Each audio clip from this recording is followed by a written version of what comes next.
వ్యవహారం మీకు తెలిసిందా, ఫాలో అయ్యారా? అన్మ్యూట్ చేసి మాట్లాడండి సార్.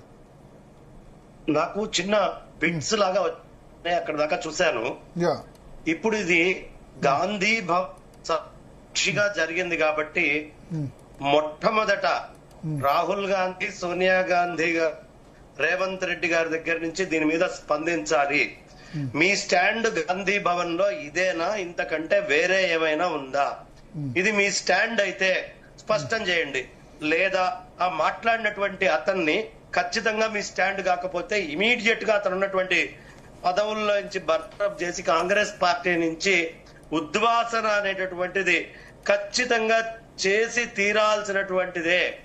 కారణం ఏమిటి అంటే, ఆయన ఏదో ఈ వేదం మంత్రాలు చెప్పినటువంటి సంస్కృత భాష నాకు అర్థం కాలేదు అని చక్కగా చెప్పారు. శామ్యూల్ అనే పదం మాకేం అర్థమైందండి? మాకేమైనా శామ్యూల్ అనేటటువంటి పదం అర్థమైందా? దాని మూలాలు మాకేమైనా తెలుసా?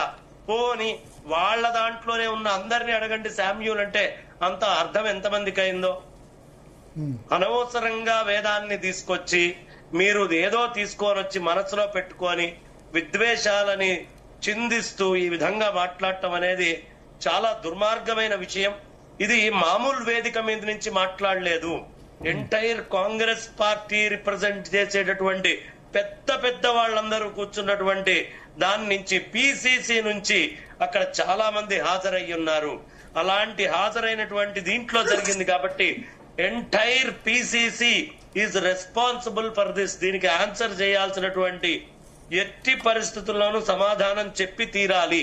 అక్కడ మాట్లాడినటువంటి మాటల్లో కూడా అన్పార్లమెంటరీ లాంగ్వేజెస్ ని సుస్పష్టంగా వాడటం జరిగింది. మేము నోరు తెరిచి మళ్ళీ ఆ మాటలు చెప్పాలి అన్నా కూడా చెప్పలేనటువంటి దుస్థితిలో ఉండేది. ఇదా కాంగ్రెస్ పార్టీని అడ్డాగా చేసుకొని ఆ పార్టీ మీద కూర్చుండేటువంటి పెద్దలు మాట్లాడేది? వాళ్ళ ఇది అందరి సమష్టి అభిప్రాయమా కాంగ్రెస్ పార్టీది, లేదా ఆయన మాట్లాడా? ఆయన ఒకటే మాట్లాడితే యాక్షన్ తీసుకోండి. సమష్టి అభిప్రాయం గనక అయితే ముఖ్యమంత్రి గారి దగ్గర నుంచి, సోనియా గాంధీ గారి దగ్గర నుంచి ఇంకా ఎవరూ దీనికి సమాధానం చెప్పక్కర్లేదు. This is our Congress party stand అని ఒక్క మాటతోటి నిస్సంకోచంగా, నిర్ద్వంద్వంగా వాళ్ళ అడుగులు ముందరికి వేయొచ్చు. ఇది ఆయన మాట్లాడేటువంటి దాంట్లో ఎంత దారుణమైనటువంటి పరిస్థితి అంటే, నిజంగా ఇవాళ సనాతనమైనటువంటి హిందూ ధర్మాన్ని, ఆయన పెట్టుకున్నటువంటి పేరు కూడా హెబ్రూ నుంచి వచ్చింది.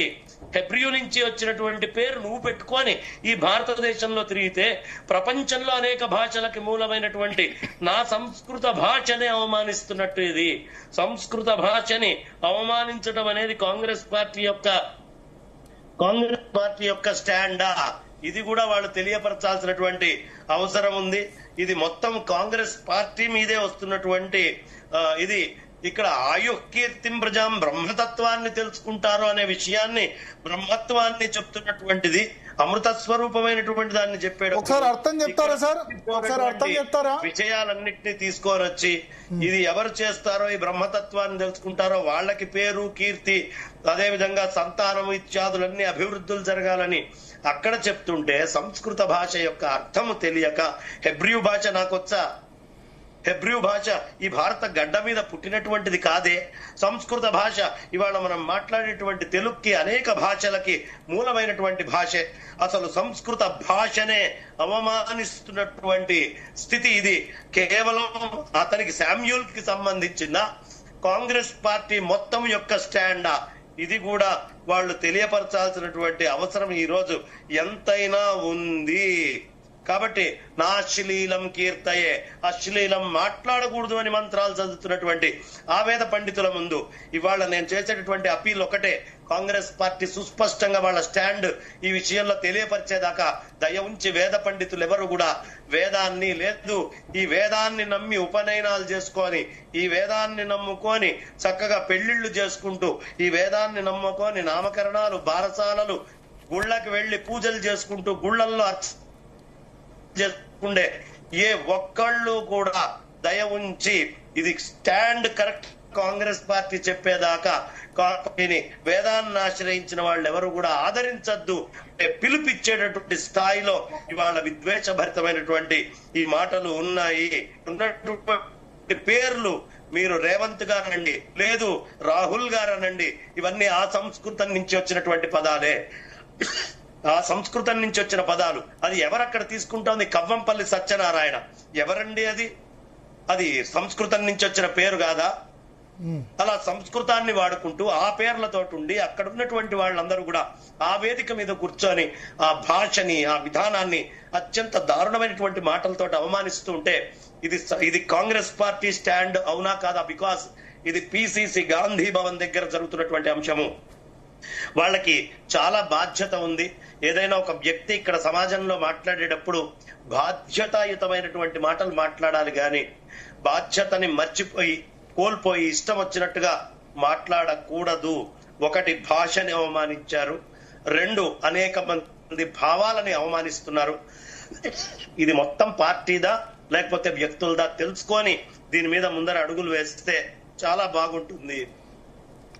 ఓకే ఓకే ఓకే ఎస్ బంగారేశ్వర గారు మీరు లైన్ లో ఉండండి. ఎస్ మోహన్ గారు ఇంతకుముందు మీరు చెప్తే కట్ అయింది. సో ఎట్లా ఈ కన్వర్షన్ సంబంధించిన దాని వల్ల నిజమైన హిందూ దళితులకు అన్యాయం జరుగుతుంది? ఎట్లా మరి దళితుల్లో ఎందుకు రియలైజేషన్ రావట్లేదు? దీనిలో రాజ్యాంగం అంటే రాజ్యాంగం కొంత అమలై ఇంకొంత అమలు కాదు కదా, పూర్తి స్థాయిలో అమలు కావాలి కదా. మీకు నచ్చింది అమలు చేసుకొని మిగతాది అమలు కాదంటే మిగతా దానికి వచ్చేసరికి కొద్దిమంది రాజ్యాంగం అని మాట్లాడతారు. ఇప్పుడు అదే ఆయన అన్నాడు కదా, మనం